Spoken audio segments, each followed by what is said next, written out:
Now I'm discussing 2014 paper. So you are given the trading account and P&L account here, not trading account. So now let us see what are the things we have in the problem. From the following profit and loss account for the year ending of Shri Akhil compute his taxable income for the assessment year 2021. So nimgili debit side ide, credit side ide. Now let us go with the items here. So office salaries, so staff kotkondidare, so that's fine. Proprietor's salary is a personal expenditure adu, adna navu inadmissible ಮಾಡಬೇಕು. Interest on capital inadmissible. General expenses in the course of business ಮಾಡ್ಕೊಂಡಿದ್ದಾರೆ, that is fine. Bad debts are a regular course of business ಅಲ್ಲಿ incur ಮಾಡುವಂತ expenditures ಅದು. Advertisement ಅಲ್ಲಿ ನಿಮ್ಗೆ ಒಂದು adjustment ಇದೆ. So cost of sign boards is 2500. So 2500 ರೂಪಾಯಿ sign board ಅನ್ನ ಕೊಂಡ್ಕೊಂಡಿದ್ದಾರೆ. This is an asset. ಒಂದು ಅಸೆಟ್ ಅನ್ನ ಕೊಂಡ್ಕೊಂಡಾಗ ಅದನ್ನ ನಾವು ರೆಗ್ಯುಲರ್ ಕೋರ್ಸ್ ಅಲ್ಲಿ ರೆಕರಿಂಗ್ ಎಕ್ಸ್ಪೆನ್ಸಸ್ ಅಂತ ಟ್ರೀಟ್ ಮಾಡಕ್ ಬರಲ್ಲ. ಆದ್ರೆ ಆ ಅಸೆಟ್ಟಿನ ಮೇಲೆ ಡೆಪ್ರಿಸಿಯೇಷನ್ ಅನ್ನ ನಾವು ಕೊಡ್ಬೋದು. Then you have the fire insurance premium that is on business. Income tax is inadmissible. ಅದನ್ನ ನಾವು ಕೊಡ್ಲಿಕ್ಕೆ ಬರಲ್ಲ. Reserve for bad and doubtful debts, ಯಾವುದೇ ತರದ ರಿಸರ್ವ್ಸ್, ಯಾವುದೇ ತರದ ಪ್ರಾವಿಷನ್ಸ್ ಅನ್ನ ನಾವು ಇನ್ಕಮ್ ಟ್ಯಾಕ್ಸ್ ಅಲ್ಲಿ ಅಡ್ಮಿಟ್ ಮಾಡ್ಲಿಕ್ಕೆ ಬರಲ್ಲ.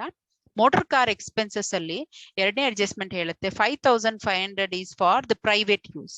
ಸೊ ಪ್ರೈವೇಟ್ ಯೂಸ್ಗೆ 5500 ಖರ್ಚು ಮಾಡಿದಾನೆ, ಇದನ್ನ ನಾವು ಇನ್ಅಡ್ಮಿಸಿಬಲ್ ಮಾಡ್ತೀವಿ. So donations I have already explain. Donations ಅಂತ ಬಂದಾವಾಗ ಯಾವ್ದಾದ್ರು ಅಪ್ರೂವ್ಡ್ ಕಾಲೇಜು, ಯೂನಿವರ್ಸಿಟಿಗೆ, ನ್ಯಾಷನಲ್ ಲ್ಯಾಬೊರೇಟರಿಗೆ ಖರ್ಚು ಡೊನೇಷನ್ಸ್ ಅನ್ನ ಕೊಟ್ಟಿದ್ರೆ ಅದನ್ನ ಪ್ರಿಸ್ಕ್ರೈಬ್ಡ್ ರೇಟ್ಸ್ ಅಲ್ಲಿ ನಾವು ಅಲೋ ಮಾಡ್ತೀವಿ. ಅದರ್ ದ್ಯಾನ್ ದ ಡೊನೇಷನ್ಸ್, ಬೇರೆ ಯಾವುದೇ ಡೊನೇಷನ್ ಅನ್ನ ನಾವು ಇನ್ಅಡ್ಮಿಸಿಬಲ್ ಮಾಡ್ತೀವಿ. Sales tax is in the regular course of business. Sales ಮೇಲೆ ನಾವು ಟ್ಯಾಕ್ಸ್ ಪೇ ಮಾಡುವಂತದ್ದು. ರಿಪೇರ್ಸ್ ಅಲ್ಲಿ 2750 ರೆಸಿಡೆನ್ಸಿಗೆ ಯೂಸ್ ಮಾಡಿದ್ದಾನೆ, so that is inadmissible. Audit fees ಬಗ್ಗೆ ಯಾವುದೇ ತರದ ಅಡ್ಜಸ್ಟ್ಮೆಂಟ್ಸ್ ಇಲ್ಲ. ಅದರ್ ಎಕ್ಸ್ಪೆನ್ಸಸ್ ಅಲ್ಲಿ 2000 ಅವನ ಮನೆ ಎಕ್ಸ್ಪೆನ್ಸಸ್ ಇದೆ, that is inadmissible. Depreciation income tax rules ಪ್ರಕಾರ ಬರೀ 18000 ಕೊಡ್ಬೇಕಾಗಿರೋದು. ಸೊ P&L ಅಕೌಂಟ್ ಅಲ್ಲಿ ಇರೋದನ್ನ ಇನ್ಅಡ್ಮಿಸಿಬಲ್ ಮಾಡ್ಬಿಟ್ಟು ಅಲ್ಲಿ ಇರೋದನ್ನ ನಾವು ಅಡ್ಮಿಸಿಬಲ್ ಮಾಡ್ತೀವಿ. Okay, so this is about the debit side of the P&L account. So coming down to the credit side, you have interest on government securities that is not related to business. Now rent from house property is considered under second head of income, that is income from house property. Profit on sale of machinery is a capital receipt and a capital gains. Bad debts received earlier not allowed. ನಾನು ನಿಮ್ಗೆ ಹೇಳಿದೀನಿ ಬ್ಯಾಡ್ debts recovered received ಅಂತ ಇದ್ದಾವಾಗ ಡಿಸ್ಅಲೌಡ್ earlier ಎಷ್ಟಿತ್ತು ಅಷ್ಟನ್ನ ಮಾತ್ರ ಸೀಮಿತಗೊಳಿಸಿ, ನಿಮ್ಮ focus ಅಷ್ಟಿದ್ರೆ ಮಾತ್ರ ನೀವು ಅದನ್ನ ನಾನ್ ಬಿಸ್ನೆಸ್ ಮತ್ತೆ ಟ್ಯಾಕ್ಸ್ ಫ್ರೀ ಇನ್ಕಮ್ಸ್ ಅಲ್ಲಿ ತೋರಿಸ್ತೀರಾ. So coming down to the adjustments, I think we have taken up all the items. Now let us go to the solutions now straight away.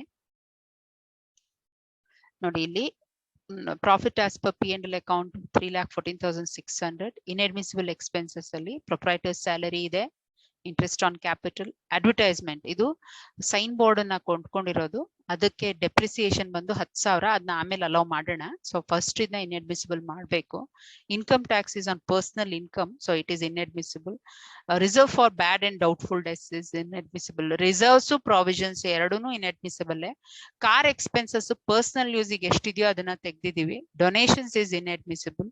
Depreciation P&L account ಅಲ್ಲಿ ಒಂದು ಕೊಟ್ಟಿದ್ದಾನೆ, ಆದ್ರೆ income tax rules ಪ್ರಕಾರ ಎಷ್ಟಿದೆಯೋ ಅಷ್ಟನ್ನ ಮಾತ್ರ ನಾವು ಕೊಡ್ತೀವಿ. Repairs for the residential houses inadmissible. Other expenses household expenses ಇದೆ, ಅದನ್ನ ತಗೊಂತೀವಿ. If you add up all the items here it works out 1,17,250 which should be added up to this value, that is net profit, and you arrive at 4,31,850. So admissible expenses ಅಲ್ಲಿ ನೀವು first depreciation ಅನ್ನ ತಗೊಳ್ತೀರಾ, ಆಮೇಲೆ depreciation on neon boards. ಯಾವುದೇ ಒಂದು asset ಅನ್ನ ಕೊಂಡ್ಕೊಂಡಾಗ ಅದನ್ನ ಕೊಂಡ್ಕೊಂಡಿರೋ ಮೊತ್ತನ ನಾವೇನಾದ್ರು P&L ಅಕೌಂಟ್ ಅಲ್ಲಿ ತೋರಿಸಿದ್ರೆ ಅದನ್ನ ನಾವು ಕೊಡೋ ಬರಲ್ಲ, ಆದ್ರೆ ಅದಕ್ಕೆ ಎಷ್ಟು ಡೆಪ್ರಿಸಿಯೇಷನ್ ಇದೆಯೋ ಅದನ್ನ ನಾವು ಕೊಡ್ಲೇಬೇಕಾಗುತ್ತೆ. ಟ್ಯಾಕ್ಸ್ ಫ್ರೀ ಮತ್ತೆ ನಾನ್ ಬಿಸ್ನೆಸ್ ಇನ್ಕಮ್ಸ್ ಅಲ್ಲಿ interest on government securities, okay, then rent from house property, profit on sale of machinery, interest on post office savings bank account, bad debts received disallowed earlier 12,000 ಇದೆ. So ಇಷ್ಟು add ಮಾಡಿದಾಗ 98,250 ಬರುತ್ತೆ. So we are left with taxable income from business to be 3,33,600. Now let us go to 2013 paper. Sri Govinda, he has given us the